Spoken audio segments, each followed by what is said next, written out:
Bom dia a todos. Estamos retornando para o nosso curso. Estamos aqui na nossa terceira aula e vamos então trabalhar esse tema angelologia, né? É o tema que nós estamos estudando. Angelologia 2, é a aula 3, a primeira parte então. Vamos começar aí com esse versículo que nós encontramos em Apocalipse, capítulo 12, de 7 a 9. Então, o que João viu, né? Aliás, Apocalipse é uma revelação, a palavra Apocalipse significa exatamente isso, revelação. Então, João vai receber muitas informações de Deus, do próprio Senhor Jesus Cristo, e ele vai, então, usar muito essa questão de ouviu-se, né? Dando, então, um entendimento a nós de que ele está tendo uma visão. Outra informação importante, que Apocalipse tem uma linguagem simbólica em muitos pontos, às vezes é bem literal, fica fácil o entendimento. Entretanto, nós vamos verificar que nem toda linguagem apocalíptica é literal. Então, aí nós vamos precisar mesmo de mais estudo, mais entendimento, para a gente, então, poder estar em linha com aquilo que a palavra de Deus está ensinando. E esse versículo aí, de Apocalipse 12, vai nos mostrar o seguinte: viu-se também outro sinal no céu, e eis um dragão grande, vermelho, com 7 cabeças, 10 chifres, e nas cabeças 7 diademas. A sua cauda arrastava a terça parte das estrelas do céu, as quais lançou para a terra. O primeiro problema que nós vamos enfrentar aí é identificar esses personagens, tá? O que ele viu foi um grande dragão. Ele descreve esse dragão pela grandeza dele e pela cor. Além disso, possuía 7 cabeças, 10 chifres, e nas cabeças 7 diademas. Então ele descreve, se nós tivéssemos somente esse versículo, nós ficaríamos com aquela pergunta: que dragão é esse? Tá? Aqui, personagem, João está se referindo. Entretanto, nós vamos ver que nos versículos seguintes ele vai revelar-nos quem é esse dragão, tá? Mas aí uma outra questão. O dragão, nós vamos ver quem é. A outra questão é a questão das estrelas que João está vendo. Ele está dizendo que a sua cauda, ou a cauda desse enorme dragão, arrastava a terça parte das estrelas do céu, as quais lançou para a terra. Essas estrelas aí, João não vai dizer o que são, ok? Mas dá a entender nos versículos seguintes que ele está se referindo também a anjos que caem juntamente com o dragão. Então vamos caminhar um pouquinho à frente e vamos ver então esse gráfico aí que nós preparamos para vocês, para a gente então tentar aí buscar do Senhor uma clareza a respeito desse assunto. Nós estamos falando sobre a origem e destino dos demônios. Com relação à origem, nós não temos clareza, porque a Bíblia fala que Deus criou todos os seres. E nós vimos então em aulas passadas que Deus, então, no seu poder, na sua soberania, ele criou os seres celestiais. Tudo bem? Nós vimos na aula passada a questão da queda de Lúcifer, que na verdade nós discutimos alguns versículos, porém nós não podemos afirmar que Isaías 14 e Ezequiel 28 revelam que realmente aquele personagem era Lúcifer, um anjo de luz, um portador de luz, que depois transformou-se então em Satanás. Mas, eu volto a dizer, há uma história por trás disso, a questão da própria interpretação hermenêutica, da tradição hermenêutica dos pais da igreja, a partir do momento que Jerônimo coloca na Vulgata Latina a questão de Lúcifer, tudo isso nós vimos na aula anterior. Para quem perdeu, então depois vocês vão poder acessar novamente essa aula para completar todas essas informações. Então nós vamos ver que a partir desse momento, século IV, século V, essa questão de Ezequiel 28, que fala a respeito do querubim ungido, Isaías 14, que fala a respeito da estrela da manhã, como caíste do céu, ó estrela da manhã, que São Jerônimo traduziu na Vulgata Latina como sendo Lúcifer. Então, há toda uma tradição hermenêutica que tenta apoiar esses versículos como sendo a queda de Satanás. Então, Deus realmente criou os seres angelicais? Com certeza, tanto é que os seres angelicais existem. Houve a queda de Satanás? Houve a queda de Satanás. E também a queda dos anjos? Sim. E nós, então, tentamos buscar base bíblica para explicar a queda, não só de Satanás, como a queda dos anjos. E nesses versículos que nós acabamos de ler, aí de Apocalipse 12, 7 a 9, nós vamos ver então que João está enxergando isso aqui. O que ele está vendo, né? O dragão vermelho, que está aí representado por esse retângulo, e a sua cauda, então, trazendo com ele, vamos dizer assim, 1/3 das estrelas.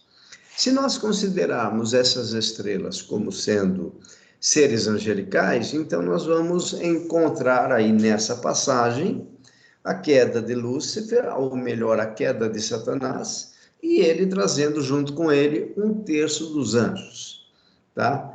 1/3 é uma fração, nós não temos a quantidade, a Bíblia não nos revela quantos anjos foram criados. A Bíblia fala de miríades, ou seja, a quantidade é incontável. Mas o que João está vendo, segundo a sua revelação no capítulo 12, de 7 a 9, ele está vendo 1/3 das estrelas, vamos considerar aí anjos, sendo trazidas, sendo tocadas pela cauda do dragão, e tanto o dragão como esse 1/3 das estrelas são lançados sobre a terra, ok? Então é isso que João está dizendo. Se é 1/3, nós vamos ter mais 2/3, ok? Esses 2/3, então, se nós considerarmos novamente essas estrelas como sendo anjos, 2/3 permaneceram com Deus. Então, vejam só, 1/3 cai com Satanás e 2/3 permanecem com Deus. Então, essa é a ideia, é a visão que João está nos passando. Dando continuidade aqui, então, vamos ver alguns pontos. Aí em Apocalipse 12, de 7 a 9, desculpa, nós vamos ver a questão dessa batalha celestial aí, ok? Há uma batalha no céu, né? Miguel e os seus anjos pelejaram contra o dragão. Também pelejaram o dragão e seus anjos, ok? Então, veja, nós temos aqui uma continuidade, tá? Todavia, não prevaleceram, nem mais se achou no céu lugar para eles, e foi expulso. Essa palavra expulso, no grego, tem o sentido de arremessado. Sabe quando você faz um arremesso sem se preocupar onde vai cair? Tá? Você lança, por exemplo, um pedaço de tijolo ou qualquer outro objeto, tá? Mas sem ter muita preocupação de mira, de alvo, né? E essa é a ideia. E foi expulso, ou seja, foi arremessado aleatoriamente o grande dragão. Agora, João vai revelar quem é o grande dragão. Ele vai dizer o seguinte: a antiga serpente, que se chama Diabo e Satanás. Então, o que está sendo bem definido para nós aí? Tá? Que o dragão, que João está se referindo, é, sem dúvida, Diabo. É, sem dúvida, Satanás. Então, por essa passagem, fica claro para nós a expulsão desse ser angelical, que tornou-se um ser maligno, por decisão própria dele, né? E ele é lançado, então, é expulso, o grande dragão, a antiga serpente. Então, o sedutor de todo mundo, sim, foi atirado. Novamente, expulso e atirado é a mesma palavra no grego, que significa arremessado para a terra, e com ele os seus anjos. Então, essa questão aí dos seus anjos, vamos entender, então, uma forma de nós entendermos o texto, é dizer que esses anjos se referem, então, a um terço das estrelas que foram arrastadas pela cauda do dragão.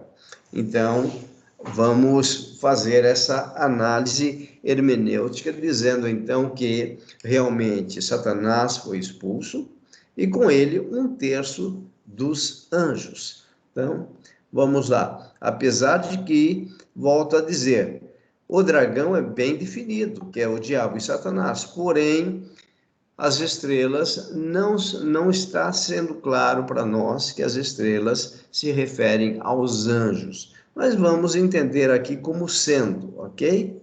Muito bem, se nós caminharmos agora, tá? Se nós não tivéssemos essa passagem de Apocalipse, nós temos outras passagens que mostram a origem e o destino dos demônios, ok? Vejam, Judas, no versículo 6, Judas só tem um capítulo, né? Então, Judas 6 é o versículo 6. Nós temos a seguinte afirmação aí que Judas nos traz.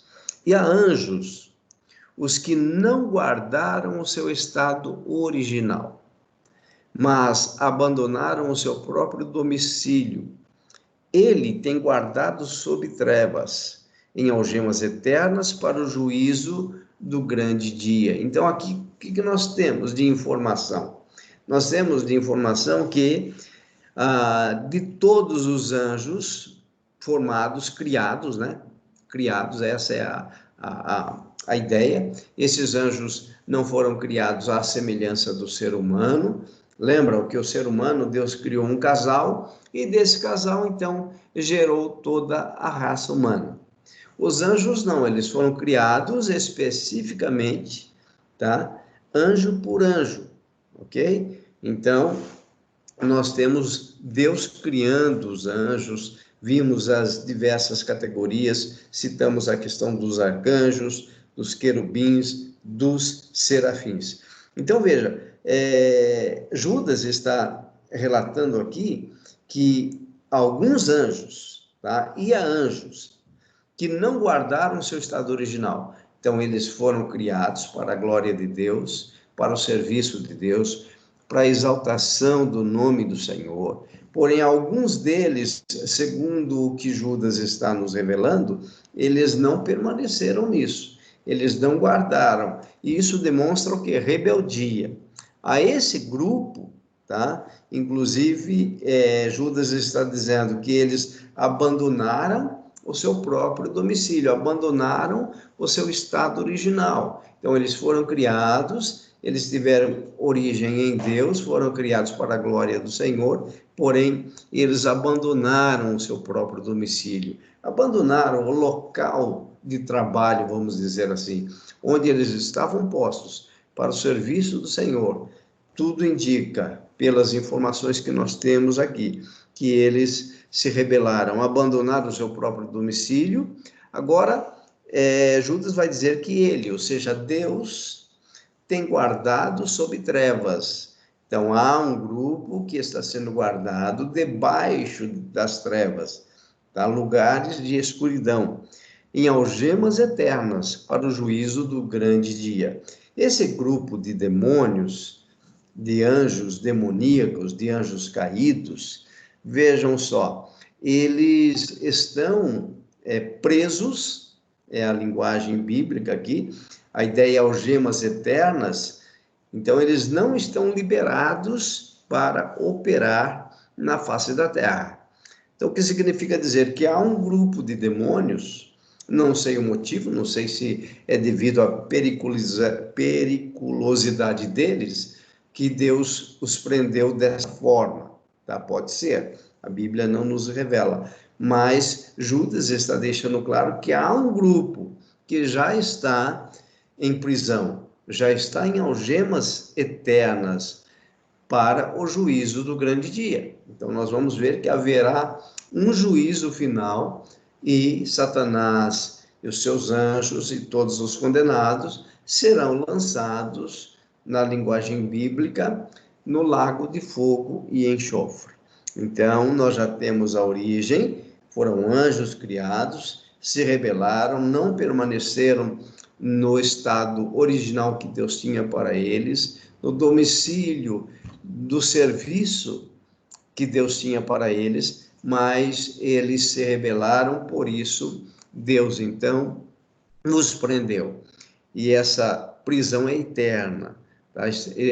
Deus os tem guardado em profunda escuridão, em algemas eternas. Então, esse grupo e todos os demais seres caídos, seres espirituais caídos, demônios, estão aguardando o grande dia do juízo. O mais terrível para eles é que eles sabem exatamente desta situação.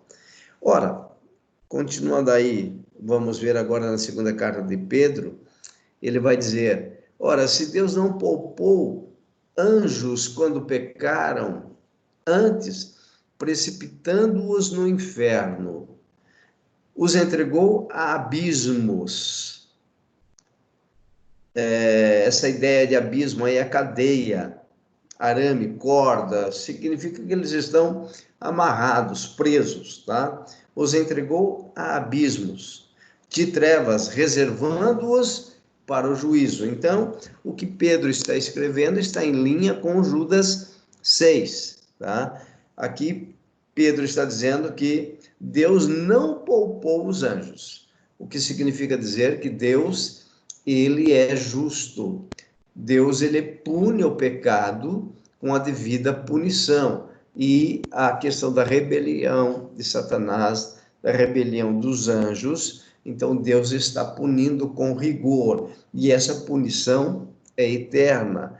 Então, está dizendo aqui, eles pecaram. Quando pecaram, Deus os precipitou no inferno. Esse inferno que é Tártaro. Nós vamos ver o significado dessa palavra e de outras. Então, Deus os precipitou. Então, essa ideia também de arremessar, de lançar no inferno, os entregou a abismos.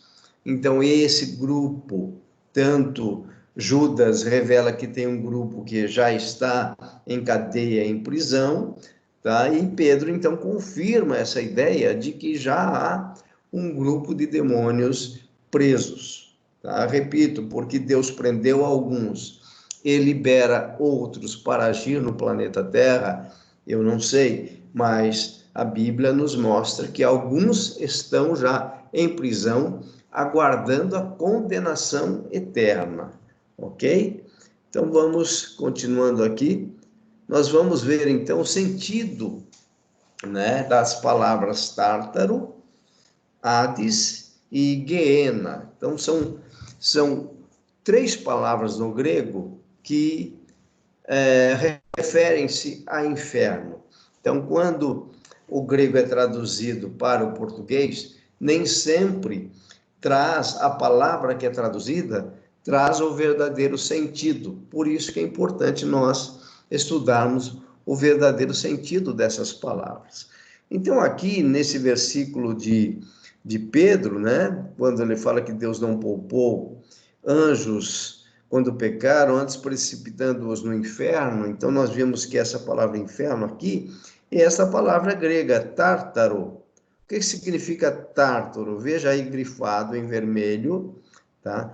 O abismo mais profundo do inferno, ok? Então, o inferno é um local, Tártaro é uma região dentro do próprio inferno. Então, é um abismo mais profundo. Essa é a ideia da palavra Tártaro, é lugar de escuridão. Vejam ainda que o nome da região subterrânea é sombria e escura, considerada pelos antigos gregos como habitação dos ímpios mortos. Se bem que essa afirmação era uma crença na cultura grega naquela época. Mas o importante aqui é nós nos atermos ao significado dessa palavra tártaro. Tártaro na Bíblia, que foi traduzido para o inferno, por inferno, na verdade é uma região profunda do inferno. Então, qual a conclusão que nós chegamos? Que o inferno é um local, e nesse local você encontra departamentos, vamos dizer assim, outras regiões, né? Então, imagine uma cidade, quem é de São João da Boa Vista, nós temos alguns alunos de lá, quem é de São João da Boa Vista tem a cidade de São João de Boa Vista, e tem o bairro A, bairro B, bairro C, bairro D. Aqui, então, essa região é um inferno, não São João da Boa Vista, por favor, mas estamos falando do inferno apenas para ilustrar, para termos uma ideia, e dentro do inferno tem um abismo, tá? Um abismo profundo, um local de escuridão, ok? Então, vejam, primeiro ponto, o inferno não é o estado final de Satanás e dos demônios, nós vamos ver isso. Então, aqui quando Pedro está escrevendo, precipitando-os no inferno, significa que Deus está colocando esse grupo de demônios já nesta posição mais profunda de prisão, num local chamado Tártaro, que é uma região do inferno. Aqui agora, outra palavra que vai aparecer é Hades, ok? Quando Jesus vem e começa a falar essa palavra aí, né? Ele vai dizer, descerás até ao inferno, porque se em Sodoma se tivessem operado os milagres que em ti se fizeram, teria ela permanecido até o dia de hoje. Então, essa palavra inferno aí, que Jesus está dizendo, é a palavra Hades, tá? Vejam aí no item 3, abaixo, Hades refere-se à sepultura, morte, inferno. Então, na verdade, também é um local, né? Descerá até o inferno, descerá até o Hades.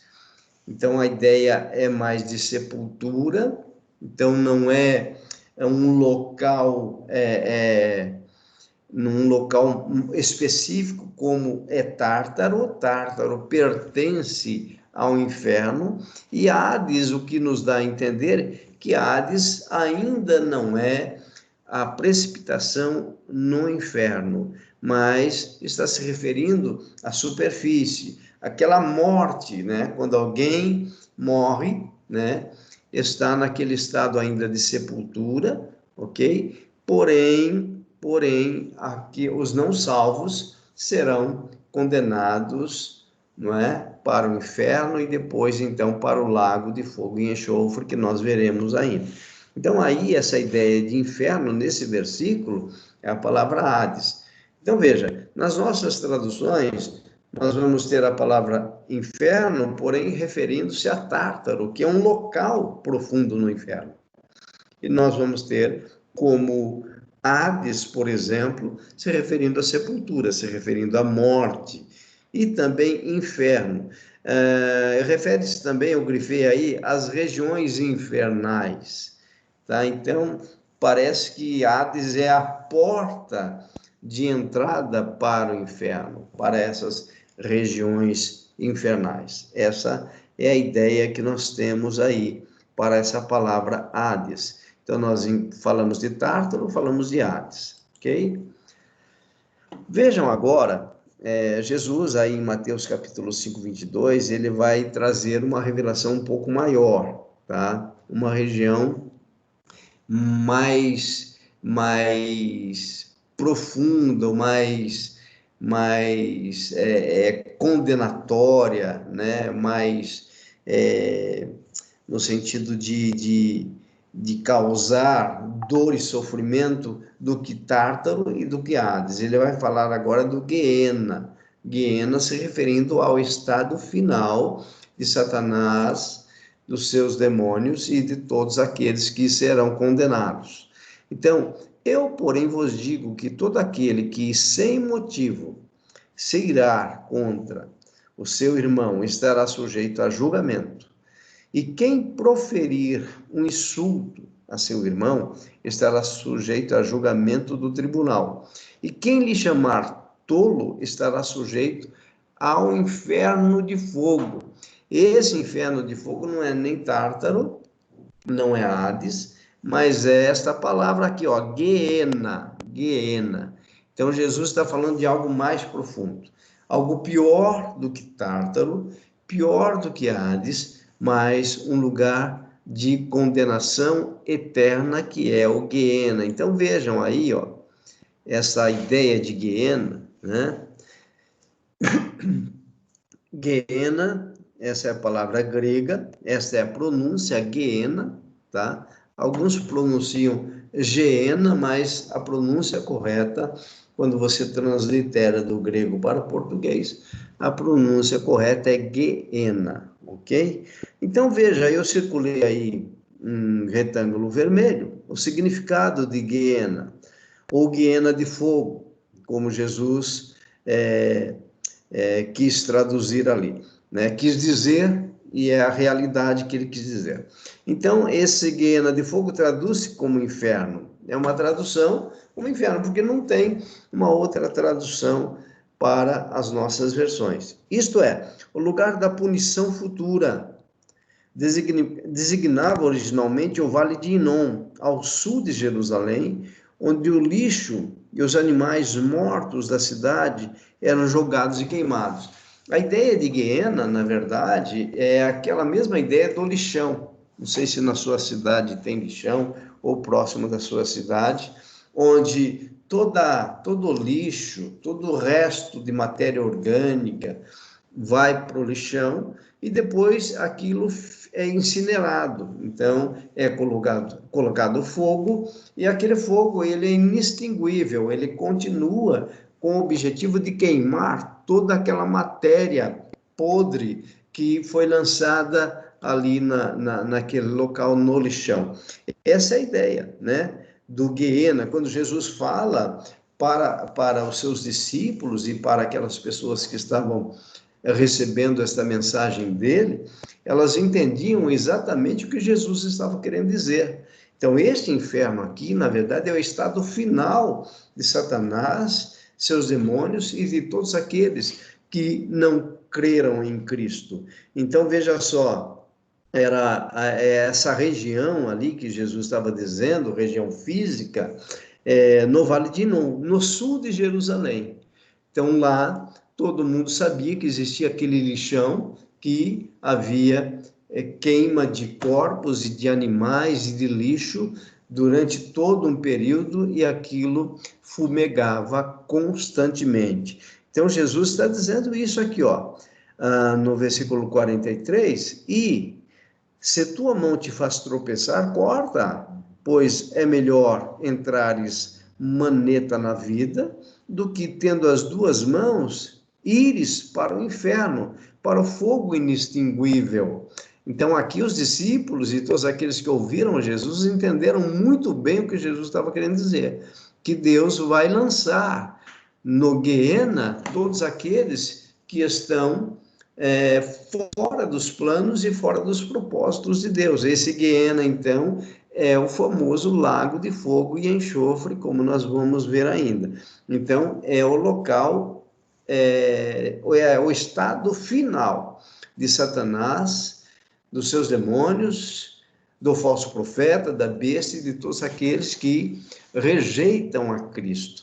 Então, é muito importante nós termos essas informações como estudantes de teologia, como aqueles que estarão ministrando suas aulas, para deixar claro para as pessoas que Jesus nos salva não somente do Hades, do Tártaro, mas ele nos salva do Guiena, que é esse local eterno de condenação, onde Deus já preparou para Satanás e seus anjos. Muito bem.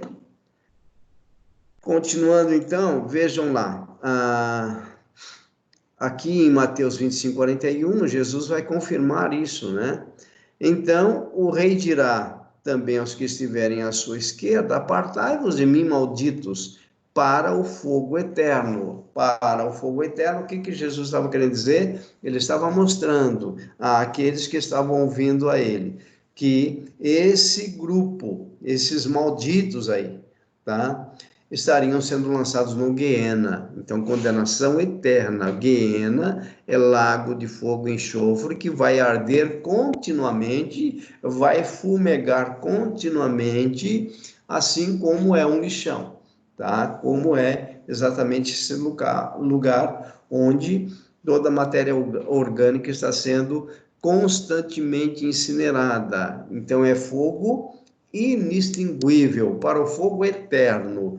Essa ideia de eterno significa que o inferno, ou melhor, que o lago de fogo e enxofre não tem fim, assim como a eternidade na presença de Deus também não terá fim. E ele vai dizer aqui que esse Guiena, para o fogo eterno, esse local, foi preparado para o diabo e seus anjos. Entretanto, infelizmente, nós sabemos que seres humanos, aqueles que negam a Cristo, aqueles que não creem em Jesus, também serão lançados no Guiena, e é sofrimento eterno, ok?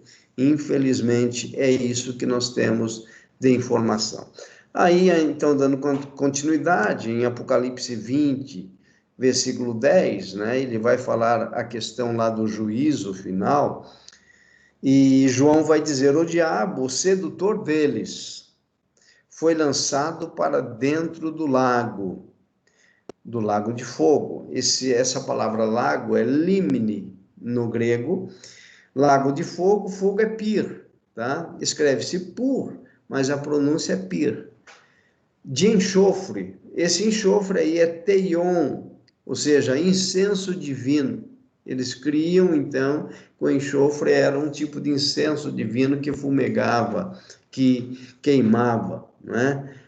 Na ideia de purificação de pecados. Entretanto, esse lago de fogo e enxofre aqui é exatamente o Guiena, que terá, então, o seu fogo inextinguível de forma eterna, onde já se encontram não só a besta, como também o falso profeta, e serão atormentados dia e noite pelos séculos dos séculos, denotando a questão da eternidade desse local, tá? Então, o diabo, aqui então, o destino de Satanás, o destino dos anjos, o destino dos anjos, não, dos demônios, ou anjos caídos, né?